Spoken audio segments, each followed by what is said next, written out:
Good morning, everyone, and welcome to the morning show right here on Main Street TV, where we have a very special guest here in the studio from Holzer. Welcome. Thank you. Of course. It's our pleasure to have you here, and we're going to talk about orthopedics today. We are. Very, very fun. All the knees and the elbows and the all the stuff. All the things, yes. All the stuff and things. Okay, well, we'll find out all about that in the orthopedics department at Holzer, and a little bit of change coming up, so that's exciting here in just a minute. But first we have a message, and then we'll be right back. At Vinton County National Bank, we believe in supporting the areas where we live and work.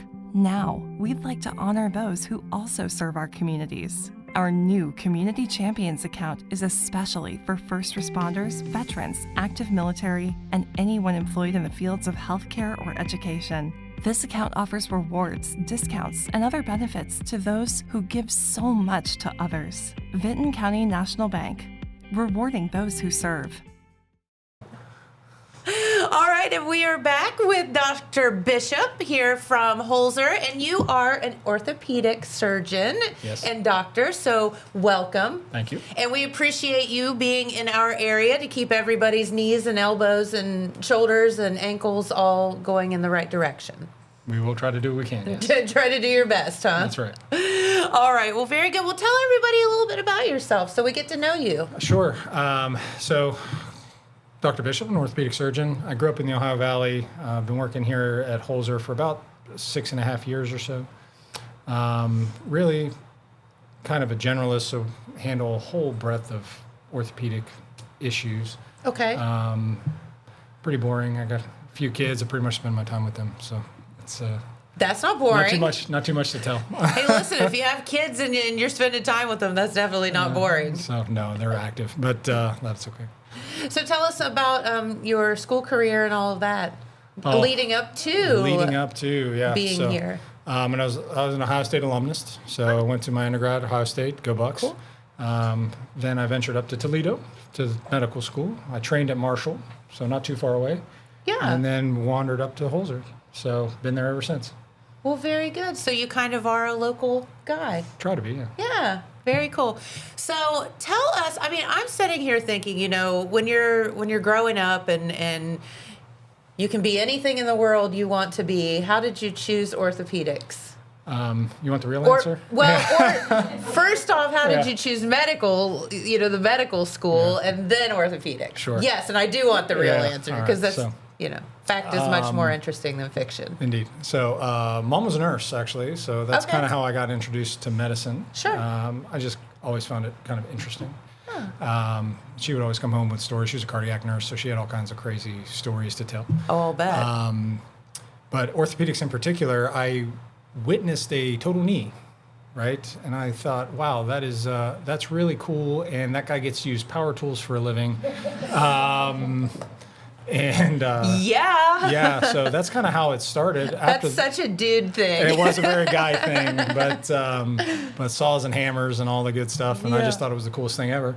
And we get to help people along the way, so that's an added benefit. So I get to have a good time. They hopefully have a better time with their pain in their life, and we all win.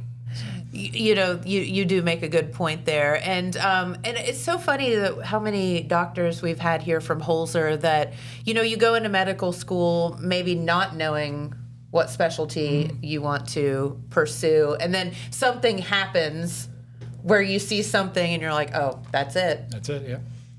So it was power tools for you, It was power tools, yes. It was power tools. That's probably the most cliche thing you can say about an orthopedist, but... No, I think that's fun. That is honest, so... Yeah. No, I love that. And, I sit here and I think about what you all do as orthopedic doctors, and you take somebody that literally perhaps is crawling into your office and make them be able to have mobility again. That has to be so rewarding. Absolutely is. Honestly, at least one patient in particular, I think the girls would probably agree. He brought his support team, yes. His emotional support people. But pain does awful things to people, right? Long-standing pain. Correct. Right? This one gentleman in particular, Everybody hated seeing his name on the schedule, right? He had 2 bad hips. He was the grumpiest old man. Once we got him straightened out, got both of his hips replaced, in all reality, he was one of the nicest people you'd ever meet in your whole life. He was just miserable. Just miserable, right? And you get that. Yeah, it is. It's very rewarding to have that kind of impact on somebody, to give them their joy back, which he wasn't having any joy at that point, which is why he was miserable. Sure. So, it's more than just bones. It affects people's well-being altogether. So, there's something to be said for quality of life, and you have that discussion with folks as they get older and say, I don't know, I'm just don't want to live like this. absolutely. So you understand why somebody is having mobility issues or can't walk or whatever. Their quality of life is, as they knew it, is gone. Absolutely. And it affects much more than just their mobility. Yeah. So ultimately, it's a blessing to be able to have that kind of impact on people's lives. So. Again, so rewarding. I think that's amazing. So tell us about, I know there would be, this is Jen's words, not your words, but for lack of better words, there's maybe a kind of a general orthopedic where you do a little bit of everything, and then some that focus on just knees or whatever. Mm-hmm. Is there a specialty within your department or with you, or do you kind of do a little bit of everything? So this is a rural facility, so we essentially have to do a little bit of everything, or else people can't get taken care of. So we do a little bit of everything, between fractures and nerves and replacements and scopes, and we just try to take care of the community as best we can. Okay. So tell us, I guess, go through the procedure as far as, Jen has a shoulder that's really bothering her. And what do I do? Well, make an appointment. Oh, that is so novel. Yes. Let's do that first. The devil's in the details, right? Your shoulder may be bothering you, but the big question that everybody needs to answer is why. Right? Correct. Once we find out why it's bothering you, then the way forward becomes very clear. If it's, I'm having rotator cuff issues, right? We may be able to handle that with a minimally invasive scope, right? If we have arthritis, that's a different story, and we may need to start talking about replacement.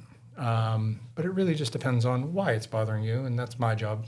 My job is to figure out the why, and then to hopefully fix it. So in finding out the why, what would be some of the methods that you would use to find that out? We start with, by what you tell me. Actually, patients will tell you 90% of the time what's wrong with them before I ever lay hands on them. Things present the same way in different people, and we get very used to seeing the same things over and over and over again. Okay. And sometimes maybe it was an injury, and they can tell you exactly what happened. And could be. You're like, okay. Mm-hmm. And then basic physical exam and x-rays. If we haven't figured it out by then, we typically try a few things non-operatively to see if we can improve the situation.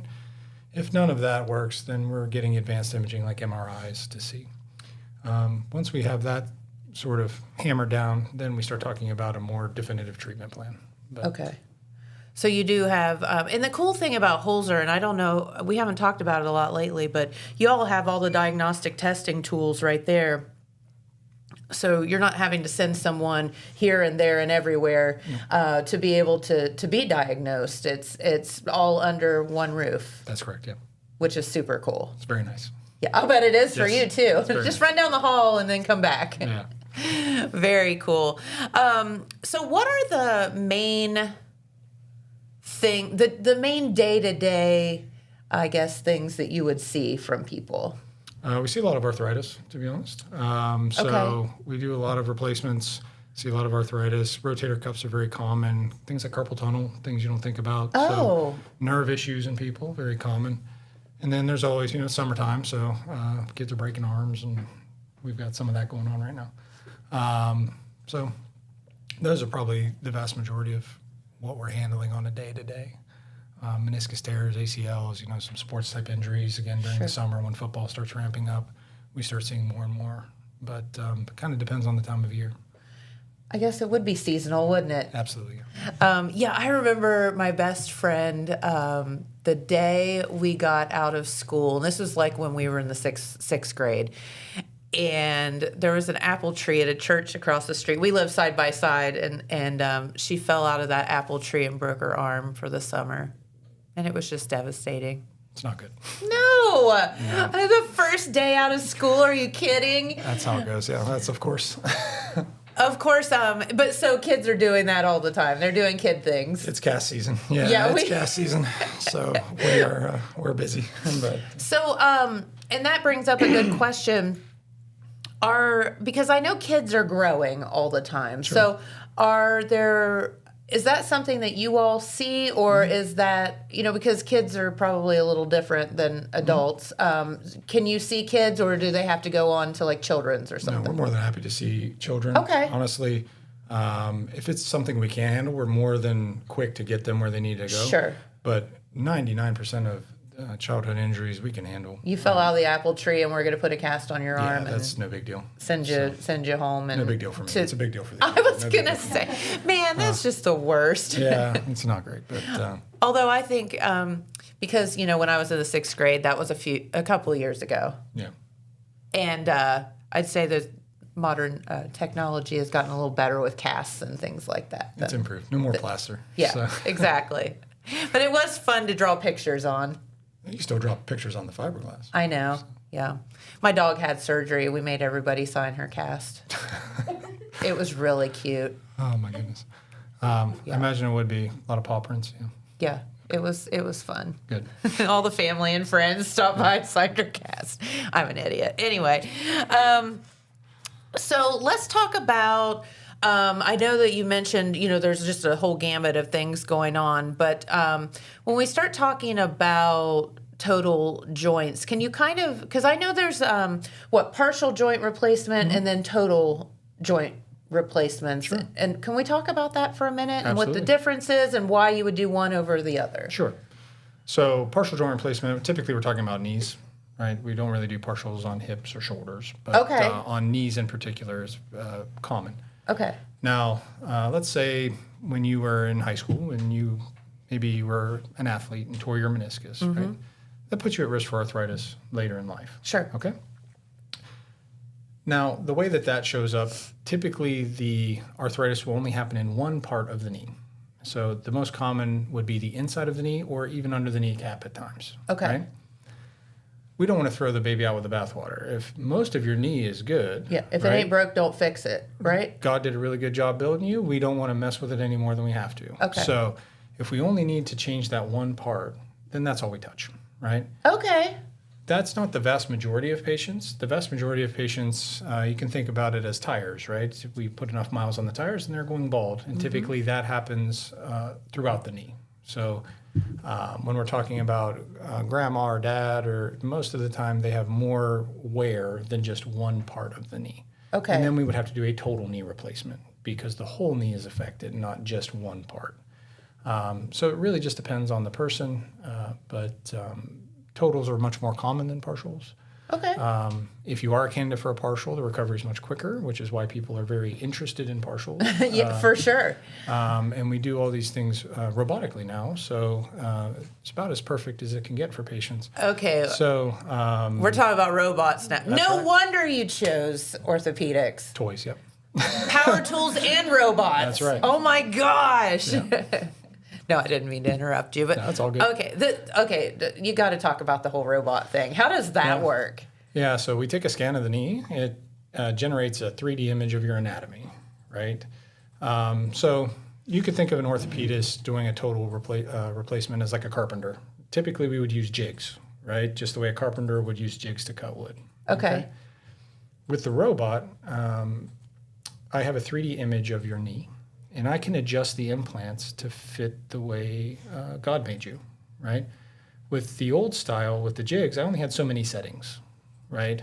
Okay. There were only so many. It's usually 3 or 6 degrees in 2 millimeter increments, all right? Because you can't let the saw bind up in the jig. You got to have a little bit of leeway. And there's a little bit of error there because I can't let the saw bind up. That means theoretically I could, tilt my hand either way and we might have a cut that's not quite right. Okay. Right? With the robot and the 3D imaging, I'm down to 0.5 degree, 0.5 millimeter increments. So it's much more precise. Whoa. But it's basically a saw stabilizer. so that I can't screw it up, right? So, well, good. yeah. So we got very good at doing it with jigs, but I'm a little OCD, which I guess is good for a surgeon. I want it to be as perfect as humanly possible. I want it to fit you. I don't want to make you fit the implant. I want to make the implant fit you because it will feel more normal. And with the robot, we can achieve to a very high degree that goal. So. Well, yes, because the good Lord made us all different. Absolutely. And not everybody's knee is the same. Absolutely. Okay. Very cool. Very cool. So how did you learn? I assume there was a lot of training involved in learning the robotic part of it. Yeah. Coursework and cases during training, and I mean, it takes a minute, but I think it's better for patients, so totally worth it.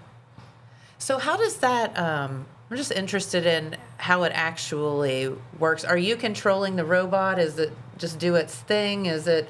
Oh, are no. you? It is basically an arm that stabilizes the saw. So I'm controlling it. Okay. Right? But it doesn't let me waver, right? So it is straight as an arrow, solid as a rock the whole time. I can't get tired and tilt my hand. Right? I see. It takes the human error part of it out. It takes the human error part out, right? Okay. And it gets rid of the jig, which means I have more options than 3 and 6 degrees now. Now I have 1, 2, 3, Okay. 4, and in half-degree increments. I could do 3.5 degrees. Maybe your knee is 4.5 degrees. Well, that's right in between 3 and 6, right? So Sure. 3 or 6 is not going to work well for you. I need 4.5. Yeah. I can get 4.5 with the robot. I right? gotcha. So that's really the benefit is I can really shape the surgery to you, which is very nice. But, Cool. And are you using the robot for shoulders and every other thing known to man, or not typically, just knees right just now. knees right now? Mm-hmm. Okay. Yeah, the one thing I've never understood is why our knees are built the way they're built. They don't really make a lot of sense to me, but that's a whole other story. It's probably because I have horrible ones. Well. But we'll talk about that off the air. So let's get to hips. Sure. So are knees or hips more prevalent that you see patients for? Knees are about 10 times more prevalent than hips. Really? Yeah. So Okay. it's much less common for people to have hip arthritis, although it is still very common. It's just much less common than knees. Okay. Knees are a dime a dozen. There's a lot of knee arthritis running around. So yeah. What are the things that people can do, maybe even at a younger age, to try to help prevent that? Or now I understand if you have an injury, you have an injury, and that's something that Sure. may affect arthritis or whatever. But what are some of the things that we could be doing to help ourselves? Sure. It's the same things that we should be doing to maintain a healthy lifestyle anyway. So healthy diet, exercise, maintain as much strength as you can, maintain a healthy weight, avoid smoking, all the normal sort of day-to-day, how do I want to be the healthiest version of me, right? Sure. A lot of it does boil down to mom and dad. Yeah. So Genes are strong. They're very strong. So Yes. you get the blueprints from mom and dad. If mom and dad's blueprints were for arthritis, then you may be headed that direction, which I'm headed that direction, right? So that's okay. But when that day comes, we'll take care of it. So. Sure, because there's going to be someone just like you that will be able to help you. Or are you going to do it yourself? I'm OCD. I do it myself. I'm going to just go ahead and cut my knee open and replace it. Why not? Oh. Ooh. That sounds... Nobody could do that. Nobody could do that. No, that's not going to happen. So, well, you have a staff over here. Absolutely. You want to tell who they are? This is 2 lovely young ladies. Cassie and Tiff. They make my life go. They help take care of my patients when I'm not around. They are extensions of me all the time. They do a wonderful job. So Very good. So you may be seeing Cassie and Tiff if you call Dr. Bishop. Absolutely. That's cool.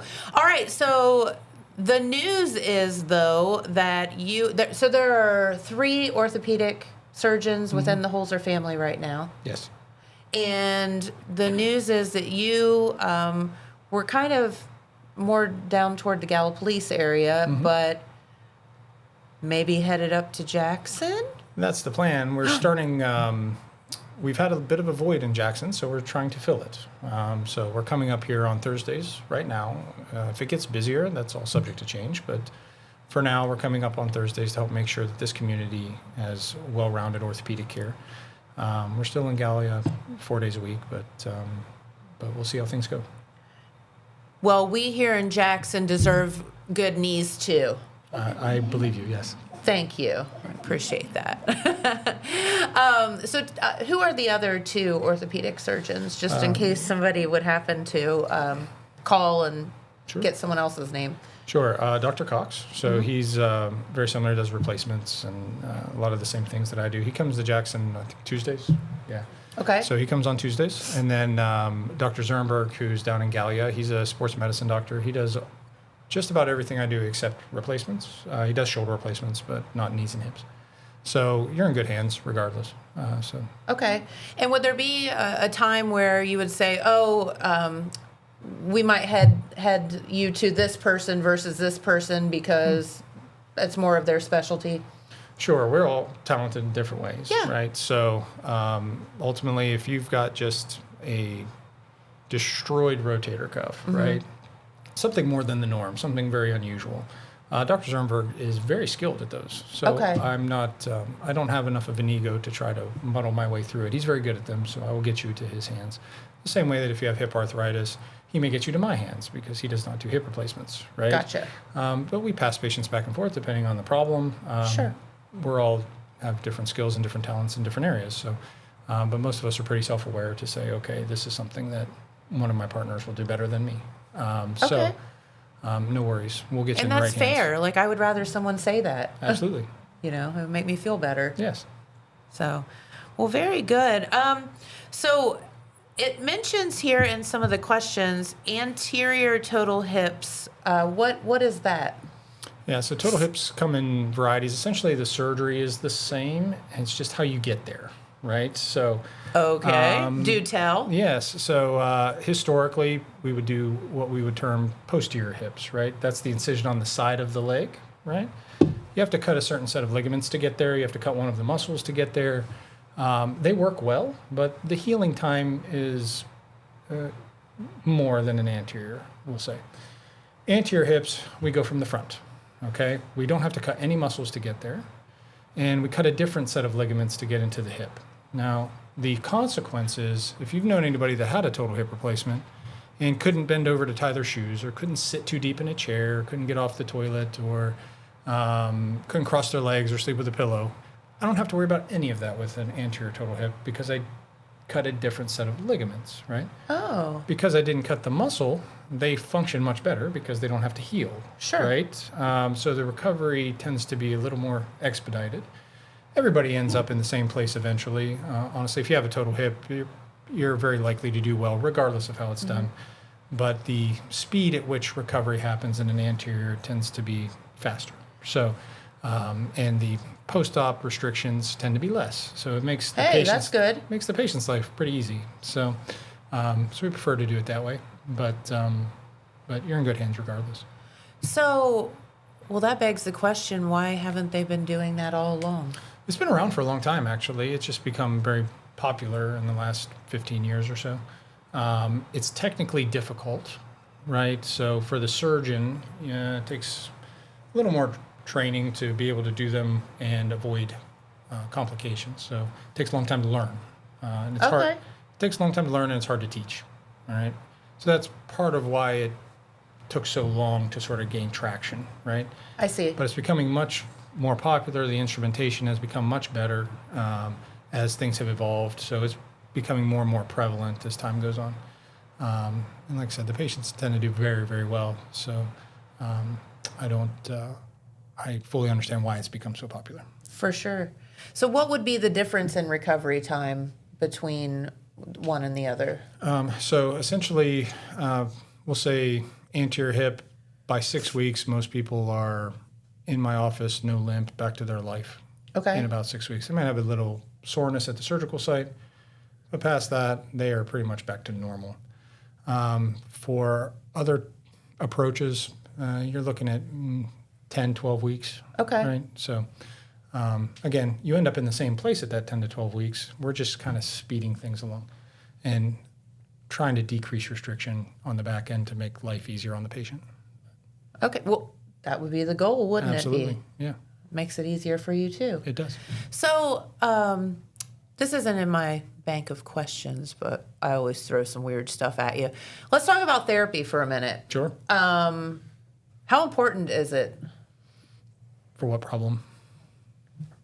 I don't know, pick one. All right. So, No, because I know people, I don't need, you hear that, I don't need therapy and whatever, and the next thing you know, they're still sitting in a chair in a year because Absolutely. they can't do anything. Sure. It depends on the problem, right? So if I'm going to do a knee replacement, you cannot miss therapy. If you miss therapy, you will have a knee that no longer works well for the rest of your life, right? Yes. It's very crucial for knee replacement. It's not enough to change the tires. They got to move, right? So Right. The therapist is what makes them move. Certain tendinitises, right? Don't need any therapy. We'll do an injection, it'll be gone, and we'll go on about our day. So it really depends on the problem. Hip replacements aren't so bad. Usually we're just trying to get you back walking. You may hit therapy for a few weeks, but that'll be about it. In certain problems, like rotator cuff tears, there's lots and lots and lots of therapy because we have to strengthen you, which takes time. Right. So it really depends on the problem. But if your surgeon advises you do therapy, Please do it. he's not doing it just to be annoying. Well, yeah. How many people have you heard say it's just a racket for the hospital to make money? Yeah. Not really. No. If you're telling me as an orthopedic surgeon, and obviously you're way more brilliant than I am, that I need therapy, I'm going to do it. So therapy is the cure in a lot of instances. People don't necessarily understand that. But if I have bursitis in my shoulder, there's no surgery for that, right? And what does that mean? Therapy is the cure. So typically if your rotator cuff gets a little bit weak, not torn, but just a little bit weak, Okay. it'll start causing some irritations in your shoulder. Gotcha. So what is the cure? Strengthen the shoulder. That makes Right? sense. Therapy is the cure. Okay. Right? So in that sense, you don't need me. You need the therapist, right? Okay. I know it's a pain for people. That's why they don't like it. It costs money and they have to take time out of work, and so it They do, becomes and it's not fun. It kind of hurts sometimes. It's supposed to. No pain, no gain. I know, right? So Schwarzenegger didn't become Schwarzenegger with comfort, right? So you have to build up, right? But that requires some blood, sweat, and tears Yes. sometimes, right? That's okay. It's a process, and if you lean into the process, you're very likely to do well. But no, we're not using it as a racket. Most of us are employees. We don't even have anything to do with the billing. We don't know what is billed for what or how much what costs or this or that. So Nor do you care. none of You that is just- none of that is a concern on our end. Your It's concern is making sure the patient is back up and running. that's my only job. Yeah. So Very good.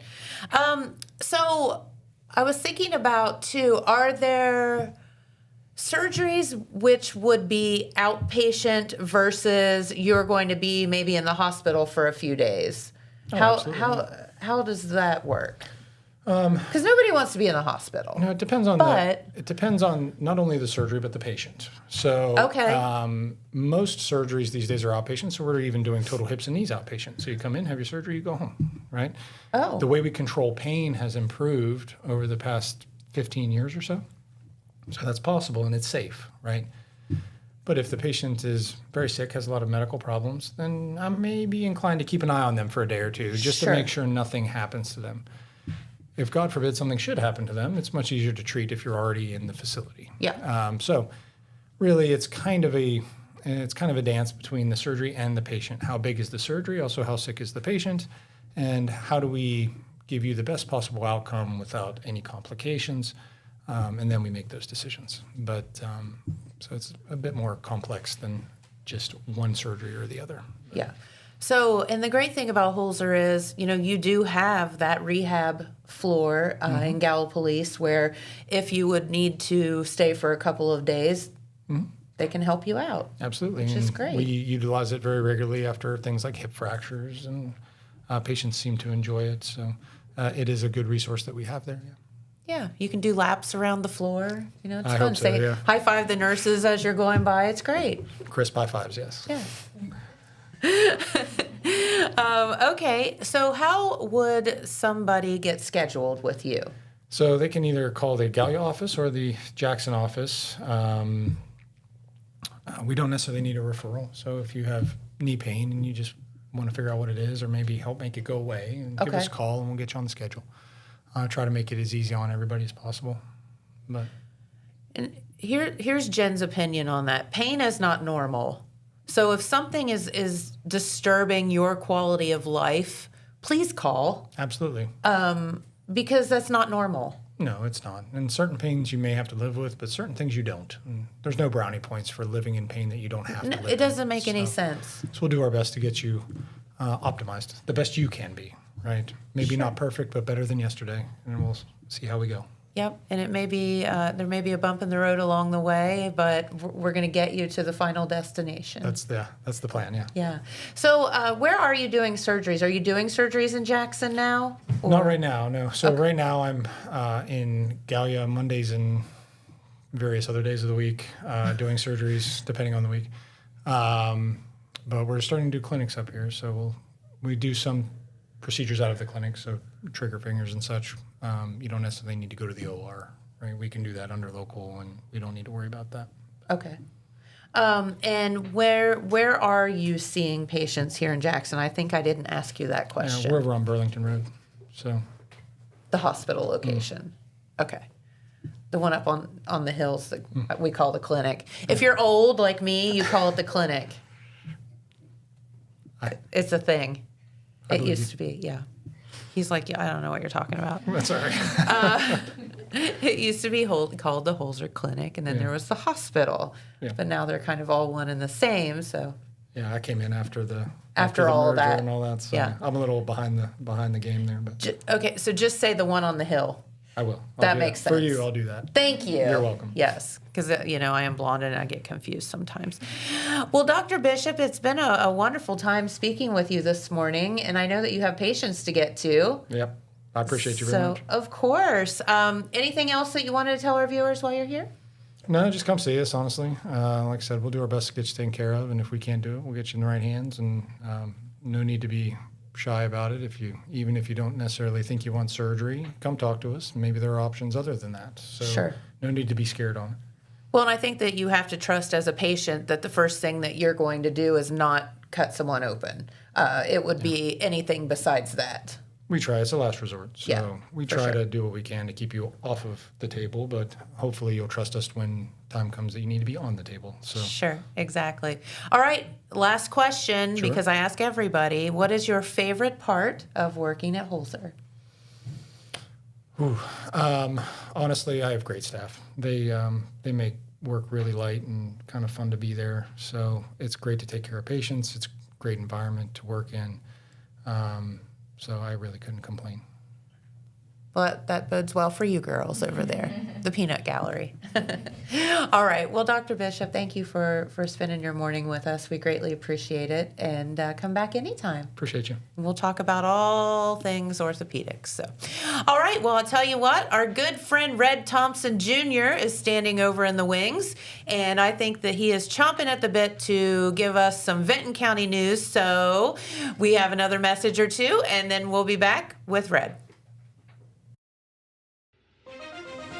From breaking news to heartwarming stories, the Telegram is your ticket to the latest buzz in town. Read your daily dose of local headlines, sports, and entertainment and more, in hand and on paper. Get a print and digital subscription for only $7.95 per month. Delivered fresh every Wednesday and Saturday. Visit thetelegramnews.com or call 740-286-3023 today.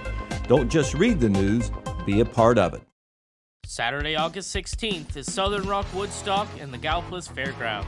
This event will feature 3 decades of original artists and legends, such as Leonard Skinner, 38 Special, and Molly Hatchet. In light of this event, Total Media will be giving away 4 VIP tickets. For a chance to win these exclusive passes, comment your favorite Southern Rock song, and our staff will vote on which one is the best. Good luck, and may the best man rock out.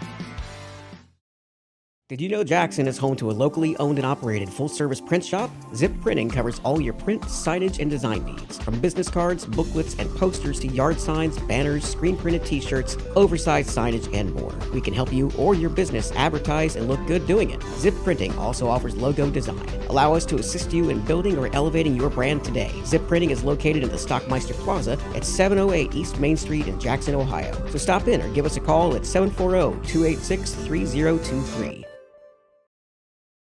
All right, well, welcome back, everyone. And we are here with our good friend, Red Thompson Jr., who is in the house. And we're wondering what the heck. You haven't been here in a minute. So what's going on? Well, Jen, thanks for having me back. We've been here, there, and everywhere. And there's a lot going on right now. Benton County Schools, they got a busy summer with a lot of personnel. Okay. They got hit hard by retirements last year. When it rains, it pours, right? Yes, ma'am, it sure does. And when the board, one of the things the board's involved in, they are moving the elections to the schools. Yes. The school sites. And Tuesday night during the Board of Education meeting, Benton County Assistant Election Director Marie Riffett came. And she discussed that she appreciates what the board has done to get them there, but she wants a letter from them making it permanent, the move. Okay. She said the state wants to ensure that the elections will continue to be held at the schools, and because they don't want to move them again. I mean, that makes perfect sense because that's a pain. Oh, yeah, they got to send a letter to every voter, and you know, you don't. It's a nightmare. When you're dealing with politics, you have to, you know, there's no such thing as generalization. If you leave people out in a political situation, you know, you've discriminated so you got to make sure everybody gets notified. So, because everybody should have the right to vote. So, but, you know, when I was growing up, that's where we voted, was at the schools. I never Really? even knew. Yeah, in West Virginia, that's where they always voted. And I think it was because of back then it was because of the gym. Yeah. It had a gym, more A space. big space. Yeah. But today, although that's partly true, the space, it's also true because of the security the schools have. The schools have to have security, especially the elementary schools, because of young children. So it's there, and it's the election board can keep an eye on everybody. So and they have handicap parking. That's another big issue. Internet's good at the schools, so it's just easier for the election board to have it there. And apparently, I think the school board is going to go ahead and do that. They're going to review it. But I don't think the school board went to a lot of effort. Mr. Burks, the former superintendent, he went to a lot of negotiations with the unions because they didn't want the schools open when there's having an election. Yeah. So they had to. Sure. You know, they only got so many days off, and that was going to be one of them. So they all agreed on that. So most of the hard lifting's been done. I don't know why, you know, I don't see any reason myself that I know of that they would change it since they went to all this trouble to do it. So, so I think that'll probably be done. And so the elections is going to be at the 3 elementary sites in Benton County, South, Central, and West. So we have that. That was one of many stories. And we're also going to have a feature on the new principal at South. And her name is Daba Peters. And she's replacing a lady who was a legend in the schools. Her name was Miranda Smith. She was there 18 years, principal for 9. Wow. So it's hard to step into somebody's shoes. It is, yeah. Long time. And so, we have those pictures. I want to bring up an old TV show.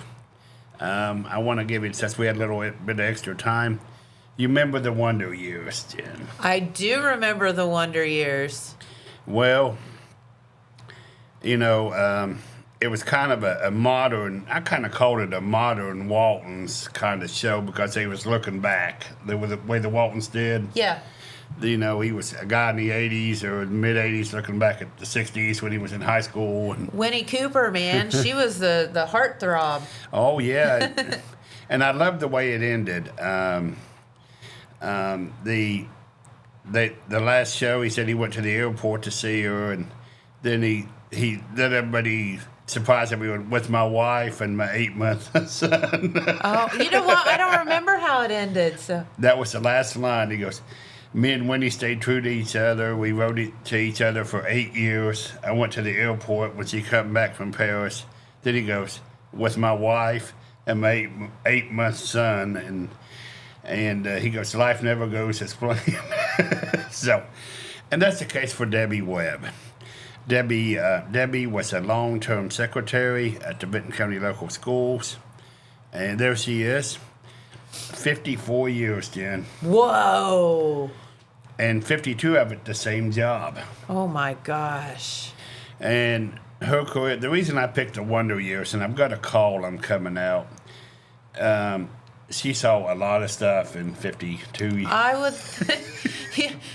You're not kidding. How's she been there 52 years? She's only 39. Yeah, I know that. I mean, Jeez.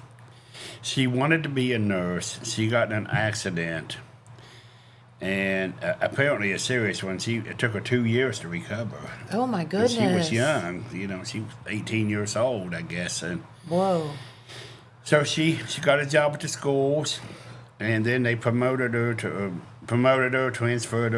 to superintendent secretary in 1973. Now think about that. Richard Nixon was president. Right? You know.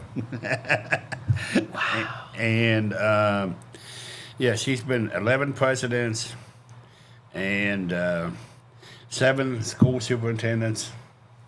And then in 2000, Jen, and I know you remember this, magic happened. And put up that cartoon that, do you remember Glenn Chevalier? I do, yes. We actually have a picture of his over here. That man was so talented. Oh my gosh, yes. When the high school opened in 2000, and Debbie talked a lot about John Simmons, we do have an article, a goodbye article already. The column hasn't come out yet, but this is in the goodbye article section. And I asked Glenn in 2000 to draw up a picture of the high school opening. And this is what he come up with. Love it. And that's John Simmons in the boat. He was superintendent then. And, you know, the Benton County High School drive got national attention. People from all over the country helped them, from Jeff Hayden, who produced the Andy Griffith Show and Heat of the Night. Eva Marie Saint was one of the biggest movie stars ever. She is still alive. Can you believe that? Wow. 100 years old. Holy moly. I looked it up the other day, and she was 70 when she came to the high school. She was there, or I guess 75 maybe. She was there when it opened. She did a little cheer with the cheerleaders. She got out on the floor and cheered with them. How fun. So, but Debbie's seen a lot. New athletic facilities, new new elementary schools. Mm-hmm. The computer age. Yeah. Oh yes. Everything has just changed. She started out at the old movie theater. Do you remember the old movie theater in MacArthur? No. It was by the library. I don't remember that at all. They had two screens, and they had about 25 seats in each one. It's a small theater, but they might have had 50 seats in each one. But it's a very small venue, and they don't have a theater right now. But yeah, they tore it down later on. But then the schools moved to the old high school, and then they opened a new one. The school administration did. So we're going to have a column on Debbie and talk about her wonder years and everything. And And Debbie loved country music. She went to Nashville a lot, and she's been to Europe. So she's had a really interesting life, and everybody knows her. If you've done business with the Benton County Schools, you met her. So, well, there's more activity in Benton County, and Jen, we talk about Moonville a lot. We do. In fact, I met a young man yesterday who had just moved into the area, and he said he really likes to hike and do whatever. And I said, well, have you been here? Have you been there? And I said, have you been to Moonville? He said, I've never heard of Moonville. And he picked up his phone. He said, oh, it's very popular. And I said, yep. Yeah, Moonville Tunnel is, there's a business in Saleski and you can bring that up, the Moonville Market, and it's opened. Jonathan and Amanda Waltz, and there's one of their employees, Bailey Williams, and she is well known, Jen. I tell you, you know when you're well known. I did a video with her, and about 10,000 people watched it. For the oh, great! She was a cheerleader. Okay. And sometimes when you're trying to help a business, you pick someone that's well known. I tell you, she's really well known, and she really did a great job promoting the store. You show some of the groceries and things that they have there. The picture of there you go. They got a large inventory. And for Jackson, that might be common, or the bigger towns, but Saleski hasn't had a business like this in 10 years. Long time. I mean, they haven't had. The only thing you could buy in Saleski until this store opened was a bottle of pop almost, and maybe some candle. It's a candle shop. I mean, they just didn't have. Hopefully, I spoke to Amanda. She is hoping to get gas, and that's somewhere down the road. Saleski doesn't have gas. 10 miles from the nearest gas station, and with all those tourists.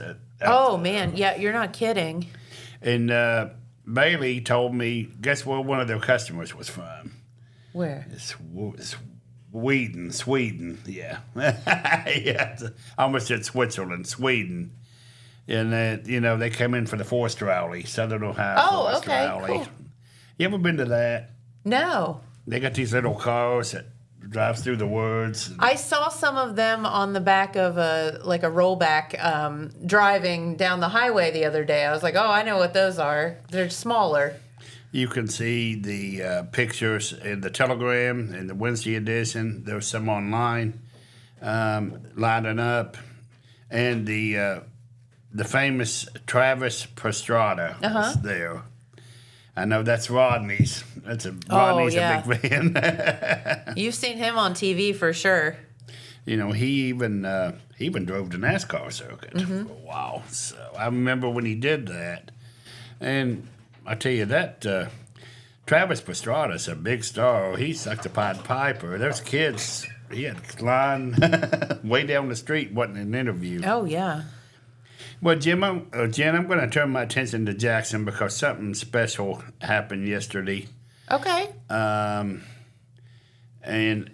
we talk about Moonville's impact on Benton County, which is big. It's a tourism driver.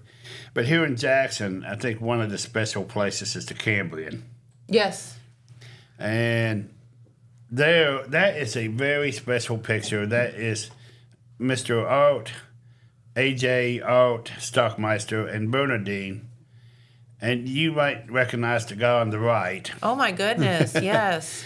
That they went to Washington, Mr. and Mrs. Stockmeister, and met with Ronald Reagan. That's cool. And President Reagan was one of the most popular presidents in American history. The airport in Washington is named in his honor, and I'm going up to Northern Virginia to see some friends at Thanksgiving. I'll be flying into Reagan. Okay. So I've been to Washington, but it's been a long time. But President Reagan helped make the Moquet restoration possible. The Cambrian. Yeah. Oh, I'm sorry. Yeah. I said Moquet. But Cambrian, no, you are exactly right, and made a huge impact in downtown Jackson. And restoring helped a lot of people.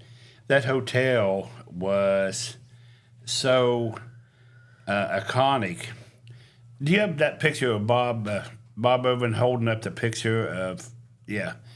Look how grand that was. Oh, yes. That goes back to, it looks like the Gilded Age. Everything was big and colorful. And yeah, that's local historian Bob Irvin. He spoke at the event yesterday, and he gave a great history. And Alan Stockmeister also spoke. They talked about how it was built, how it was reconstructed. It was, I think it was a $2.8 million job, I think they said. It took them maybe a year and a half to get it. And for a lot of senior citizens in Jackson, maybe some disabled people, it gives them a nice place to live. Absolutely. It's been 40 years, and they just wanted to have a celebration of what's been done, what's been accomplished. The place looks beautiful. They had some food down there, and they had a lot of conversations. And Bob, our Abraham Lincoln, did Right. you have him in high school? Bob? No. And Bob Irvin was a history teacher, and, he was telling me a story about a school consolidation in 1910, and it's just like you're there. I mean, he can tell a story. He just puts you right there in it. You're just, he does a wonderful job with telling story, bringing history to life. So, there's a lot going on right now. And Jen, also back to Benton County, it's a busy summer. The new college is underway. Yes. Which, again, is going to do so much good for the area. I think so. And Benton County is going to be in the commercial, that west end of MacArthur that we talk about a lot. It's kind of like Pete said one time, the South, Jackson grew south, MacArthur's growing west. The west end of MacArthur, over the last 15 years, has become a retailing center, an education center. It was a farm owned by the Conway family at one time. When I came here in 1994, there wasn't anything out there. Right. Yeah, now Oh, there's 7 businesses and a high school and a middle school, and the college is coming, and of course the important Campbell's Market. Benton County was in real trouble, especially the village of MacArthur. Before Campbell's came, they was in real trouble because Oh, yes. you want to buy a house in a town without a grocery store. I mean, it does make it challenging for sure. I know Carol Dodwell, the realtor, she was on the bandwagon on Facebook, and it took, I helped, and Commissioner Jerry Zinn worked night and day to get them in there. You think about tourism as well. People that are staying in cabins and whatever need a place to grab some supplies. So, well, a lot of people. It's that like helps. my aunt in West Virginia. She, I know this seems foreign today, but there was a time way back now. Talk about a time machine deal. Where my dad worked, every 5 years, they got a 10-week vacation paid. Can you imagine that today? That'd be nice. Yeah. It was every 5, and then it was every 7, then it was every 10, and then they just did away with it. They said it was 400 jobs. That's why they finally did away with it. They had to have. But anyway, my uncle got several of those, and they went to the Badlands, and you're right, she cooked. It's back in the days when people drove across the country. They For cooked. sure. They didn't eat at McDonald's every day or whatever. Or a lot of people they cooked, and that was back when people put over to the side of the road and cooked. So getting different time, you wouldn't do that today. Oh, no. Could you imagine people out on Route 35 cooking? No, don't think so. No, I just wanted to mention a couple other things here in Jackson County. And we're going to have, we already had one story on this, but we're going to have an update. There's another story written, but we're waiting. Jen, do you know that our truck stop has changed from a local family-owned business to a national brand. Yes, absolutely. I drove by there the other day. It looks very nice. Not that it didn't before, but it looks different. Let's put it that way. Yeah, the LMV Petroleum Company in Las Vegas has purchased it from the Jr family. They've done a major renovation. It is now a Travel America. Now, you might say that, why don't I see a sign that says Travel America? You're familiar with Travel America, national, they're around the country. They're the local one, I guess not local, but the closest one is the Washington Courthouse. This is down at Jeffersonville, isn't it? Yeah.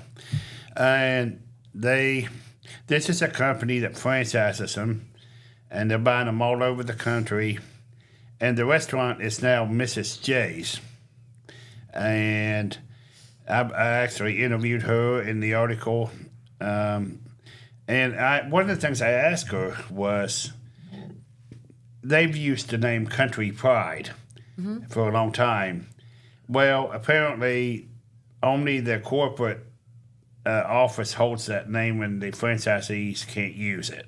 So that's why they had to change the restaurant. Okay. That's why it's not a Country Pride. I know some people was wondering about that because they'd say, well, I've been to TA's before and it's been Country Pride. Well, this one, But the food's very good. Leon Bonnell's the general manager. And they're going to put up a great big sign and probably very soon. And they say it's going to be a big one. So Okay. A great big sign, and they're going to pave the parking lot. They've totally redone the inside. They put in a hot food bar. So if you haven't been out there, go out, see them and welcome them to Jackson County. And one thing that they found out, one of the reasons they hired Leon, truck stops usually aren't connected to the local community. Sure. But when I interviewed her, she said, Jackson's a little different. The truck stop's really part of the community here. It always has been, yes. And she said, she credits the Trepanier family for that bond. And they said one thing she likes to do, Mrs. J, is talk to the local media when they buy one. And she said, they're just buying a lot of them. And she said, it's kind of rare that you have a situation like this, but she says every once in a while they will find a truck stop that's kind of connected to the community. And she said it's very important to them to keep that bond. Oh, yes. Because, most of the travel classes, they're for the traveling community, not the local community. But here, I think that a lot of people, it's almost like a Cracker Barrel kind of here.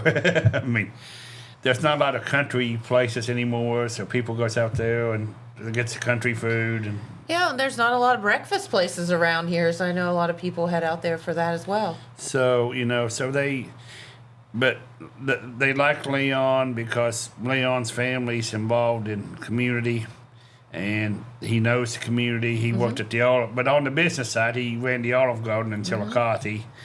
So he's really a good fit for out there. And if you haven't been out there, it's totally.